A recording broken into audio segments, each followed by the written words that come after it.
যেহেতু পাশেই রয়েছে কারখানা, যাতে কোনো রকম ভাবে সেই কারখানায় আগুন ছড়িয়ে না পড়ে, সে কারণে প্রায় যুদ্ধকালীন তৎপরতায় আগুন কার্যত নিয়ন্ত্রণে নিয়ে চলে আসা হয়েছে। তবে যেহেতু এটা ভ্যাট, সেক্ষেত্রে কিন্তু এখানে হতাহতের কোনো খবর না মিললেও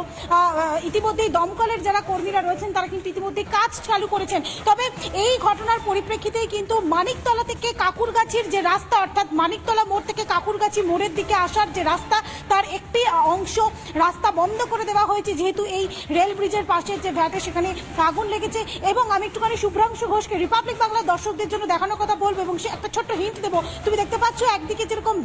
ভ্যাটের পাশেই রয়েছে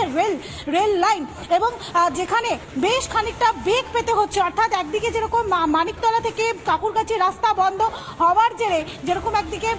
রাস্তা বন্ধ হয়ে গিয়েছে, এবং তার পাশাপাশি ছোট্ট হিন্ট একটা দিই যে তুমি দেখতে পাচ্ছ রেল ব্রিজ রয়েছে, রেল ব্রিজেও কিন্তু যেহেতু রেল লাইন রয়েছে, এবং এখানে যখন আমি সেই ছবিটা একবার শুভ্রাংশুকে দেখানোর কথা বলবো, তুমি দেখতে পাচ্ছ এই রেল লাইনের জেরে প্রচুর ট্রেন এখান দিয়ে যায়, লোকাল ট্রেন প্রচুর যায়। সেক্ষেত্রে এই ব্যস্ত রেল লাইন, যেটা শিয়ালদা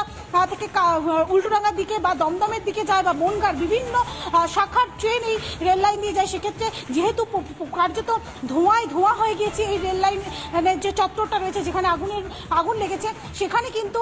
ট্রেনের যাতায়াতেরও বেশ খানিকটা সমস্যার সম্মুখীন হতে হচ্ছে ট্রেনের চালকদেরকে। তবে এই মুহূর্তে কার্যত যুদ্ধকালীন তৎপরতায় আগুন কার্যত নিয়ন্ত্রণে রয়েছে। এবং আরও একটি হিন্ট দিয়ে দিই, যেহেতু দুটো ইঞ্জিন ঘটনাস্থলে এসে উপস্থিত হয়েছে, এবং যেটা দমকলের যারা কর্মীরা রয়েছেন তারা যেটা বলছিলেন, প্রথমে একটি জায়গায় অগ্নিকাণ্ডের ঘটনা ঘটে এবং সেটা যেহেতু হাওয়া দিচ্ছিল,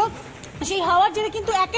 একেবারে আমি শুভ্রাংশুকে বাঁদিকের সেই চিত্রটা দেখানোর কথা বলবো। তুমি দেখতে পাচ্ছ বাঁদিকের যে অংশে, সেই অংশে কিন্তু প্রথমে আগুন লাগে, অর্থাৎ রেল ব্রিজের পাশের যে